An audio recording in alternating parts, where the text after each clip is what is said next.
Okay, so today we're going to be going over the Dogtra 1900 series e-collar here. So without further ado, here we go. Okay, so today we're going to be going over the Dogtra 1900s series e-collar. This e-collar is rated for dogs that are 35 pounds or higher. If you do have a dog that is less than 35 pounds or around 35 pounds, then I would suggest just going with the 280C. Both of them are basically the exact same thing in terms of quality, so nothing to really worry about there. Let's go ahead and pop this bad boy open. The only difference between the 1900 series and the 280C series is just the way you connect or pair the devices. So straight out of the box, the e-collar as well as the transmitter or remote should already be paired together. Now over here is the manual. This basically tells you everything you kind of need to know, basics of how to get this thing up and running, along with some other things.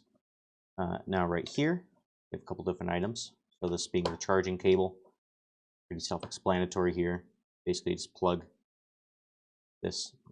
these, let them charge up. They'll be blinking green, yellow, or red when they're charging, and then when they're fully charged, there'll be a solid green coming from the little indicators on the tippity top here or on the side here. Now this little bit basically lets you know if your e-collar is properly functioning. You might not be able to see it on camera here because it is a little bit bright, but basically it'll be blinking red right in the middle there. You should be able to see it in person a lot easier. Let's go ahead and get these turned on. Now to turn this on, you just hold down this little blue button here.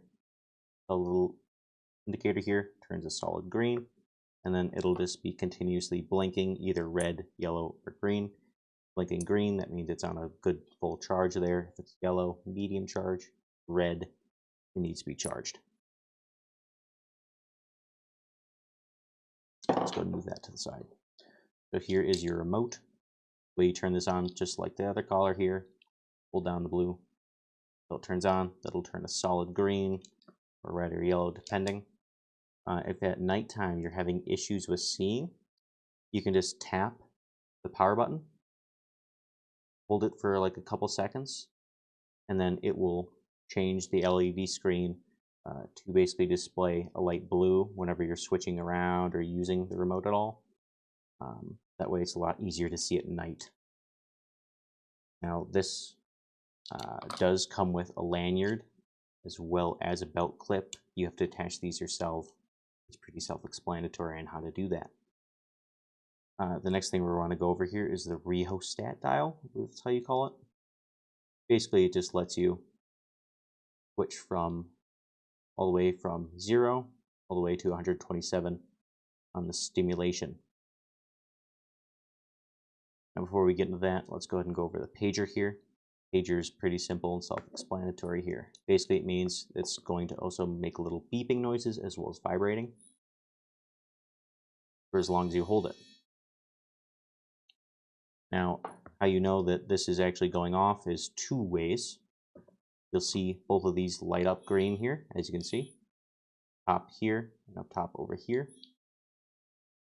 Now, the next way you can see if this is properly functioning, especially for the stimulation feature, is you just want to turn your e-collar up just a little bit here.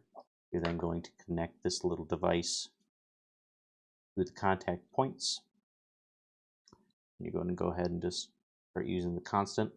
Now you might be able to see it, you might not be able to see it, but in person you're going to be able to see the little center here basically lighting up red whilst you're holding down the nick or the constant feature.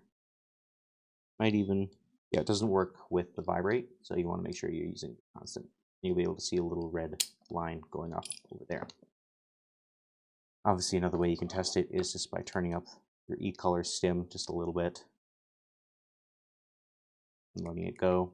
I would suggest a 20. You can generally feel a 20. Anything less than that, you may or may not feel it. But you want to make sure that both contact points are making contact with your skin. Otherwise, you're just not going to feel it and it's not going to work properly. Now, on the sides here is the nick feature, which is the little N kind of in braille. Basically, it means that if you press this, it's only going to go once. Even if you're holding it down, it's only going to go once. Whereas if you're using the constant feature, which is the smooth button on the bottom here, it's going to keep going nonstop until you release. So it's nick, nick, nick, nick, nick, nick, nick, compared to just once and done. So that's how that works. Now there should be a safety feature with the constant, where after I think it's around 30 seconds or less, if you're holding it down, it'll eventually just stop. So then you do have to reapply pressure. But other than that, good to go. So let's say you're pairing this with your dog here. You want to figure out, right, how does this work? Some dogs you might need bigger contact points. This comes with the standard, I think it's 3/4 of an inch, maybe less. It does go all the way up to 3/4 of a mile. Pretty far. I think it's farther than most, if not all, e-collars. It's also very waterproof. I believe they do have a video of that up on their website, the Dogtra website. Now, when it comes to putting this on your dog's neck, basically, you're going to make sure it's relatively tight up near kind of their cheekbones, just under their jawline. Now, you don't want to put it directly on the back of their neck or directly on their throat. You want to basically put it anywhere along the sides of their neck. And you want to make sure that only 2 fingers can fit in between their neck and the collar here. Right, so you don't want to do it on the side because that doesn't really make any sense. 2 right here. You want to make sure it's nice and fit. That way you want to make sure both contact points are touching the dog's neck and skin. Otherwise, it's not going to work. Now, obviously, if you have a dog with longer hair, thicker coat, anything like that, you might need to get different types of contact points. They do offer that on their website. But normally, for most dogs, standard contact points are going to be enough. You might need to also buy longer contact points or wings or comfort pads. Just really depends on the needs of your dog. I would suggest contacting them about that, or if you have a trainer, talking to them about that, what would work best for them. So just to show you guys, you want this e-collar here. Oh, it's okay. He's sleeping. Not to be on the back of the neck here or directly on the throat. You can have it anywhere along the sides of the neck here or on the other side, but just not directly on the throat or directly on the back of the neck here. And little Long Juice is sleepy here, so we're not going to try to wake him up anymore. As you can see, he's giving his little happy snorts because we're giving him a little head massage. But yeah, just make sure it's properly fastened on there.